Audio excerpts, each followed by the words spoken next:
Corporation. Hi. Yes, ma'am. Hi, sir. Good evening po. Sir, meron na po kayo napipisil na ipapalit kay dating CHED Chairman Licuanan? Not yet. I am calling for an emergency meeting. We have a problem with actually law and order. They are all coming in very fast. So, but one of the important agenda is itong sa CHED because it's a very important, it's a sensitive. I might just get one of them there. Kung sino yung pinakamahusay nila.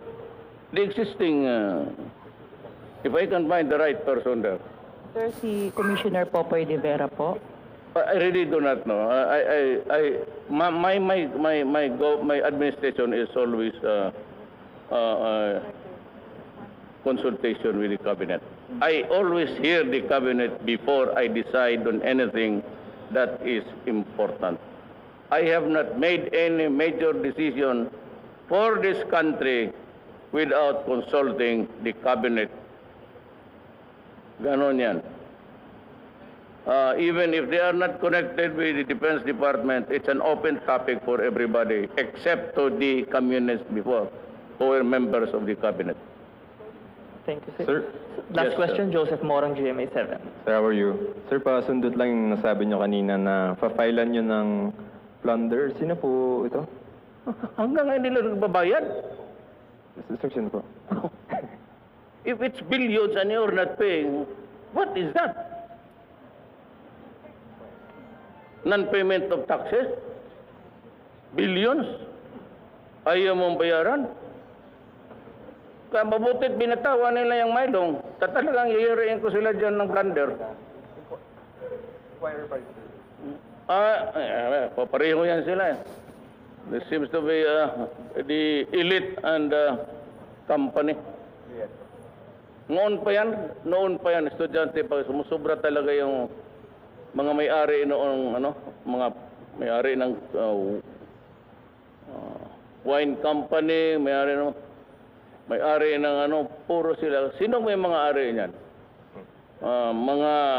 Mga may-ari ng maraming Sir, baka kasi malibel kami kung kami magpapangalan. Gusto mo pangalanan ko? Yes, sir. You wait. Okay. Pero tandaan mo, I want you to have a copy kung sino yung may maari ng mga itong PLDT, Globe, lahat. Itong mga malalaking kumpanya, mga department store. Hindi nyo alam yan? And they have media access because they owned it. Ako lang ang nagputang ina sa kanila kasi sabi ko wala kayong makuha sa akin. May hindi ako sinali. Look, sabi ko even if it is true or not, you got it illegally, you can assert this an evidence. Whether it is true or not, yung sabi billion. Whether I admit it is true when it is not. Hindi nyo magamit yun because you stole it from the equipments of government. That is not allowed by law, and that can only be done by people who are running this country because they are backed up with money and the media to destroy it. Sir? Yung media can destroy you. Kaya sabi ko, pag ganunin ninyo ako, putang ina ba, pabuhin ko kayo. Kasi alam ko. Ngayon, kita mo kay Preto. Alam ba ninyo, kay Rufino, noon pa yan. Did you know na wala nang rental, sila pa rin. But they were criticizing government people as if we are the villains. Sir, pasundot lang ng isa. Tama bang Hindi ako papayag ng gano'n. Bababuyan ko kayo ng babuyan. Putang ina ninyo. Mga letse kayo. Sir, tama bang perception po yung sinasabi ng iba na the media... Kayo, huwag kayo ma-insulto. Hanggang sweldo lang kayo. Hindi nga ninyo alam kung saan. Sir, tama po ba yung perception na sinasabi ng ibang kritiko na if a media entity is very critical of you, you can and you will run after? Lahat yan. Kasi, especially ERAP. Mayroon pa doon si ERAP na dumapo yung langaw. nakuha ninyong picture, pinalaki ninyo. What kind of a son of a... What was your sense of fairness there? Eh kung yung mukta ng may-ari ng ano ninyo, hindi nyo nakikita eh. Eh yung langaw, dumapo lang sa inyo, pinalaki pa ninyo. Yung mag-ganon na style. Sir? Kaya gusto ko silang makita minsan. I hope that I will meet them by accident or mabuti yung nandiyan kayo. I'm not threatening anything. But I would relish the moment kung makita ko yan sa harap-harapan. At sana nandiyan kayo para makita ninyo kung ano ang asta ng mga amo ninyo.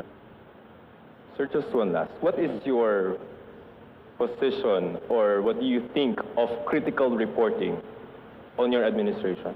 Sanday ako dyan, Adre. Okay. Alam mo, ang kalaban ko noon, alam mo sino Grale. Siya nag-umpisa na yung DDS na yan. Every time sa Davao may mamatay, basi sa aksidente may magkuha ng picture and they compiled it. Alam ko yan, but I never filed a case against him. He filed a case several against me pagdating ng Supreme Court bagsak. Because hindi, hayaan mo, para matuto ang lahat ng Pilipino. Sino ba? Sir, you don't mind critical reporting? Hindi naman ako kasi hindi naman totoo. Ano, bakit magsakit ba ako? Look, I cannot run again. I won by a margin of 6 million. Ano pa bang hintayin ko? Why would I mind a critic there sa newspaper? Wala namang bumibili niya. Wala namang kikinig yan sa mga radyo. Kasi alam ng tao, hindi totoo eh. At saka ako, pag sinabi ko, gagawin ko. Pag sinabi ko, ilan lang, korupsyon, o buto lahat, drugs, o sabi ko na, ubusin ko. Kayo naman puro file ng palit itong mga... sabi ko, I will deal with the enemies of the state. Ito, kita mo yung nangyari sa amin. Sila na ang pupunta. Wala. But I continue to talk with the MIMF because I do not want a war in Mindanao. Kung walang mangyari kasi dyan, puputok ang Mindanao. I'm telling you now, for the information of the public, if nothing happens there, if we cannot concede a certain concession, either territory or powers over the resources, nauna sila sa Mindanao. Sila yung tao doon. Ikaw pagka-Kristiyanos ka, you are not from Mindanao. You are a descendant of a Christians who ventured to Mindanao a very long time ago. Yan ang totoo dyan. Anymore? All right? Hi, Sir. Gutierrez. Good evening. Sir, I just want to be clear on your narrative that media entities in the country, especially those who are critical of you, are being controlled by their owners, the oligarchs who are out to get you. Just want to be clear on that, sir. No, hindi, I'm not a critical, but it's yung mga, ito nga, ito. Sana yun? Kaya, i-research mo nga mabuti kung saan mo nakuha, nag-intervene si Bo. Yan, you prove it to me one word and I will tell them to resign. Pero for your information, mayaman to. They own the biggest printing press in Mindanao.